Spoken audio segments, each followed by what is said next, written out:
Selamat datang di channel Pemuja Malam. Jangan lupa like, share, and subscribe ya. Terima kasih. Chapter 6. Perjanjian untuk pernikahan. Setelah selesai makan, Friska membersihkan meja dan peralatan makannya. Saat sudah selesai, dia teringat dengan ucapan Ardigo yang ingin berbicara dengannya. Friska melangkahkan kakinya menuju ruang tengah apartemen dan mendapati Ardigo yang sedang memainkan ponselnya di sana. Mau bicara apa? Tanya Friska to the point sesaat setelah duduk di hadapan pria tampan itu. Ardigo yang mendengar seseorang berbicara di depannya langsung meletakkan ponselnya dan mengarahkan atensinya kepada Friska. Ia berdiam sebentar sebelum memulai pembicaraan. Saya mau minta maaf soal tadi siang, ujar Ardigo pelan namun terkesan kaku. Cih, minta maaf kayak apa itu? Friska mencibir dalam hatinya. Iya, balasan singkat dari Friska membuat Ardigo sedikit tidak enak. Maafkan saya karena sudah berprasangka buruk kepada kamu, tambah Ardigo dengan sedikit nada lembut. Sudah aku maafkan mas, balas Friska seadanya. Dan terima kasih untuk makanannya. Apa itu berarti dia memakannya? Batin Friska sedikit terkejut. Sama-sama. Friska? Iya? Saya juga mau membicarakan tentang pernikahan ini. Friska menaikkan sebelah alisnya mendengar ucapan Ardigo, namun dia tetap diam dan memberikan waktu kepada pria itu untuk melanjutkan ucapannya. Karena memang sudah seharusnya mereka membicarakan masalah ini. Tidak mungkin pernikahan ini akan berlanjut selamanya. Saya ingin membuat perjanjian untuk pernikahan ini. Saya menikahi kamu untuk bertanggung jawab atas nama baik saya dan keluarga saya. Jadi saya rasa setelah pandangan publik tidak lagi menyorot saya, maka kita bisa berpisah. Ujar Ardigo tegas. Berapa lama? Maksud kamu? Berapa lama waktu yang dibutuhkan sampai publik tidak lagi menyorot kehidupan kamu? Aku setuju, dengan begitu aku bisa lepas dari sini, balas Friska yakin. Saya belum yakin, mungkin dalam hitungan bulan. Apa 3 bulan cukup? Saya tidak ingin mengambil resiko. Saya pikir waktu 1 tahun cukup, jadi mereka tidak berpikir kalau ini pernikahan main-main. Jadi kita akan berpisah setelah 1 tahun. Oke, aku setuju. Lakukan apapun sesukamu, dan anggap saja kita orang asing yang tinggal satu atap.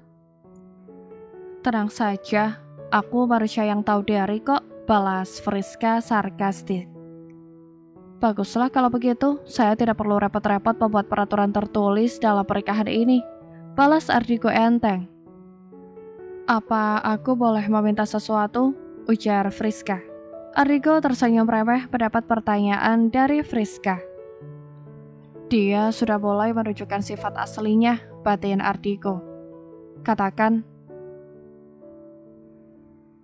apa aku boleh berteman dengan Vano? Maksudku, tolong izinkan aku dekat dengan Vano. Aku tidak punya teman di sini. Setidaknya ada Vano yang bisa menjadi temanku. Aku bersumpah, aku bukan orang jahat. Terlihat mata Friska memancarkan kesungguhannya. Ardigo mengernyitkan dahinya bingung karena permintaan Friska di luar dugaannya.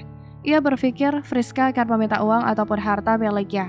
Namun kenyataannya tidak. Baiklah, saya izinkan. Tapi jika terjadi sesuatu dengan Vano, kamu tidak punya kesempatan kedua, tegasnya. Iya, Friska mengangguk mengerti. Ardigo mengeluarkan dompetnya dan mengambil sebuah kartu lalu menyodorkannya ke hadapan Friska. Pakai ini untuk keperluan kamu. Bagaimanapun selama 1 tahun ini kamu tetap istri saya, ujar Ardigo dingin tetap menunjukkan sisi tak tersentuh dalam dirinya. Tidak perlu mas, aku punya tabungan sendiri, lagi pula aku juga bekerja. Itu urusan kamu. Yang penting saya sudah memberikannya, balas Ardigo acuh lalu meletakkan kartu tersebut di atas meja. Gunakan dengan baik, jangan pakai untuk hal-hal yang tidak berguna, ujarnya lalu bangkit dan melenggang menuju kamarnya. Kamu pura-pura menolak, padahal memang itu kan yang kamu mau. Cek, semua perempuan itu sama saja. Gumam Ardigo sambil menaiki tangga menuju kamarnya. Friska yang kesal melihat kepergian pria itu langsung mengambil kartu tersebut dan berlalu ke kamarnya. Di pagi hari seperti biasa, Friska akan menyiapkan sarapan untuknya dan juga Vano. Jam sudah menunjukkan pukul 7.30 dan Friska masih berkutat di dapur dengan masakannya. Ia memang tidak jadwal kuliah pagi ini, jadi dia bangun sedikit telat. Saat menyajikan makanannya ke atas meja, Friska melihat Ardigo dan Vano berjalanan menuruni tangga. Ardigo sudah terlihat rapi dengan jasnya dan Vano yang masih memakai pakaian rumahan karena memang Vano belum diizinkan oleh sang ayah untuk masuk sekolah. "Apa kamu sibuk pagi ini?" ujar Ardigo datar. "Tidak mas, pagi ini jadwal kuliahku kosong. Aku akan masuk kuliah nanti siang." "Saya titip Vano kalau begitu. Nanti kalau kamu ada urusan, hubungi saya. Biar saya meminta Pak Denny untuk mengantar Vano ke rumah Mama." Ardigo sudah memutuskan untuk memberikan kepercayaan kepada Friska dengan membiarkannya dekat dengan Vano. "Aku harus menghubungi kemana? Aku tidak punya nomor ponselmu. Tanyakan saja kepada Vano, dia hafal nomor saya." Friska hanya mengangguk pertanda paham. "Papa berangkat dulu ya, sayang. Jangan lupa makan biar Vano cepat sembuh." "Iya pa, Vano sudah kangen sekolah," balas Vano sambil cemberut namun terlihat sangat menggemaskan. Friska hanya menonton interaksi antara anak dan ayah tersebut. "Nanti kalau sudah sembuh Vano bisa sekolah lagi.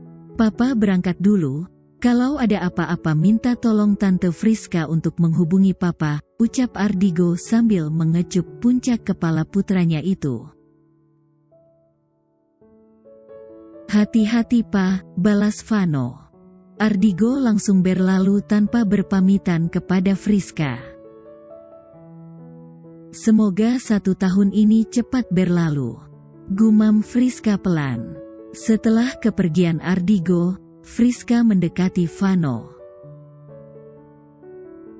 "Vano sarapan dulu ya?" "Iya," balas Vano singkat. "Tidak ayah, tidak anak, sama saja," gumam Friska melihat respon Vano. Vano melahap makanannya dengan tenang. "Bagaimana rasanya? Enak tidak?" "Vano suka?" tanya Friska mencoba mengajak Vano berbicara. "Enak tante." "Makanan kesukaan Vano apa? Siapa tahu tante bisa memasaknya?" "Semua makanan yang enak Vano suka." "Oh ya, kalau begitu tante akan buatkan makanan yang enak-enak untuk Vano," ucap Friska antusias. "Apakah tante bisa?" tanya Vano polos. Pertanyaan Vano membuat Friska merasa tertantang. "Tentu saja," balas Friska yakin. "Tante bisa memasak semua makanan yang enak. Nanti akan tante buktikan kalau tante bisa memasak semua makanan yang enak." "Tapi Vano harus bantuin." "Hehe," Friska sengaja menggoda Vano. "Benarkah Vano bisa membantu tante?" "Tentu saja, kalau Vano mau, kita bisa memasak apapun kesukaan Vano. Vano juga bisa belajar membuatnya sendiri." "Wah, Vano mau tante. Nanti Vano mau ikut masak kue dan mencetaknya sendiri," ujar Vano sangat antusias. "Nah, ide bagus. Tapi syaratnya Vano harus benar-benar sehat dulu. Kalau Vano masih sakit, nanti tante akan dimarahi oleh papa. Oke tante, balas Vano tersenyum. Tampan sekali Vano kalau tersenyum begini. Sangat mirip dengan papanya. Tunggu, apa baru saja aku memuji papanya? Tidak, papanya tidak tampan, tapi menyebalkan. Friska menggelengkan pelan kepalanya, sepertinya dia tahu cara untuk meluluhkan Vano. Kalau nanti sudah sekolah, Vano mau tante buatkan bekal? Mau tante. Friska tidak menyangka Vano bisa se-excited ini dengan tawarannya. Baiklah, kalau nanti Vano sudah sekolah, tante akan buatkan bekal untuk Vano. Oke tante, balas Vano semakin tersenyum lebar. Ternyata Vano asik juga. Batin Friska tak kalah senang. Setelah selesai mencuci piring, Friska membersihkan apartemen. Sedangkan Vano menonton acara kesukaannya sambil rebahan di atas sofa. Setelah memastikan semuanya bersih, Friska mendekati Vano dan duduk dekat Vano untuk ikut menonton. Wah, Vano suka menonton SpongeBob juga, ucap Friska sambil memandang layar datar yang menampilkan kartun dengan spons berwarna kuning yang menjadi pemeran utamanya. Iya, Vano sudah menyukai SpongeBob sejak kecil, balas Vano. Friska hanya tersenyum mendengar jawaban Vano. Kan sekarang Vano juga masih kecil, Friska terkekeh pelan. Vano sudah besar tante, 2 bulan lagi Vano ulang tahun yang ke-5. Jadi Vano sudah besar. Friska sangat dibuat terhibur dengan tingkah laku Vano yang menganggap umur 5 tahun itu sudah besar. Oh iya, ulang tahun Vano tanggal berapa? Tanggal 10 Maret tante. Seketika Friska penasaran dengan kedua orang tua Vano, khususnya sang ibu. Apakah ibu Vano dan Ardigo bercerai atau memang sudah tiada? Namun dia sadar dia tidak berhak menanyakan itu, terlebih kepada Vano yang tidak tahu apa-apa. Dan dia juga sadar bahwa itu bukanlah urusannya. Wah, berarti 2 bulan lagi Vano sudah besar ya, goda Friska. Iya, kata papa laki-laki itu harus kuat. Jadi Vano mau cepat besar supaya kuat seperti papa. Iya, kuat bikin orang sakit hati. Gumam Friska pelan. Tante bilang apa? Vano mendengar gumaman Friska namun tidak jelas. Tidak, tante bilang Vano memang harus kuat seperti papanya Vano, elak Friska. Dan mereka terus menonton sambil berbincang ringan. Friska cukup senang, ternyata Vano tidak seburuk papanya. Vano, panggil Friska setelah cukup lama terdiam karena mereka sama-sama fokus memperhatikan spons kuning beserta temannya si bintang laut berwarna pink sedang berlarian menangkap ubur-ubur. Iya, apakah tante boleh menjadi teman Vano? Tante kan sudah besar, teman Vano itu ya anak-anak seusia Vano juga, balas Vano polos. Friska menarik sudut bibirnya mendengar jawaban Vano. Iya, itu kalau di sekolah. Kalau di luar sekolah Vano bisa berteman dengan siapa saja selama orang itu adalah orang yang Vano kenal. Tante tidak punya teman di sini, ujar Friska sengaja memelas di ujung kalimatnya. Vano terlihat berpikir sejenak dengan ekspresi lucunya. Baiklah, Vano mau jadi teman tante. Karena tante juga baik, sudah memasak makanan untuk Vano, balas Vano tersenyum. Senyum cerah tampak terbit dari sudut bibir Friska. Kalau begitu ayo tos dulu, tanda pertemanan kita.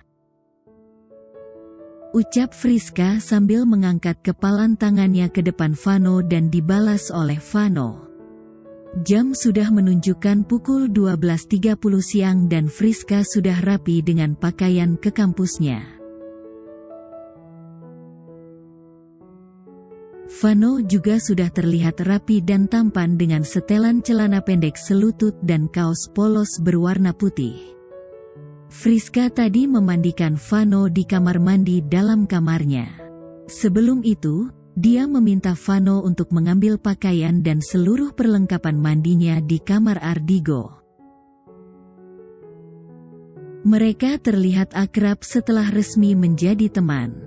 Vano, tolong berikan nomor ponsel Papa. Tante mau menghubungi Papa dulu.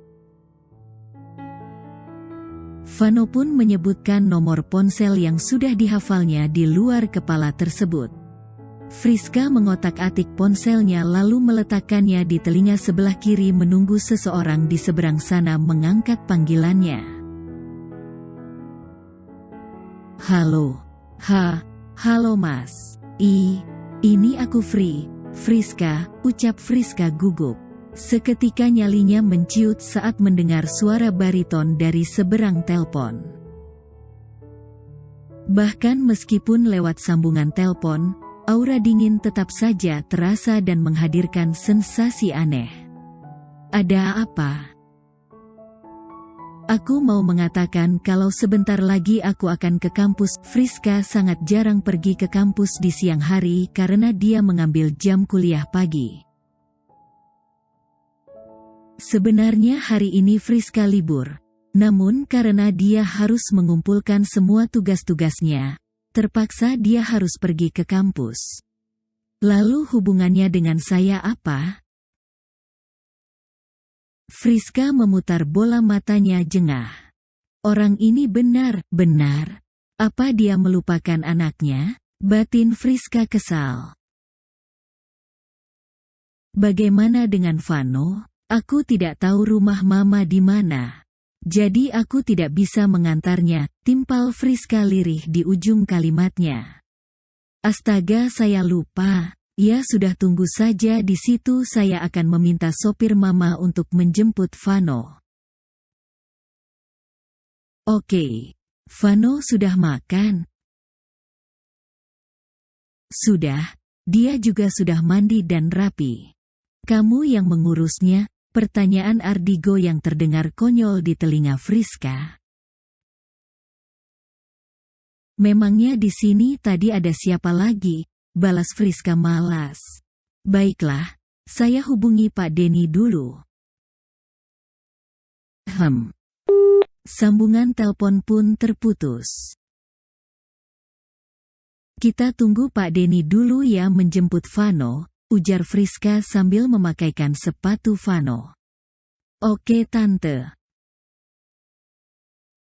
Tak lama setelah itu Pak Denny pun datang dan mereka keluar bersama. Pak Denny menawarkan untuk mengantar Friska ke kampus, namun dia menolaknya karena dia merasa tidak enak. Bersambung.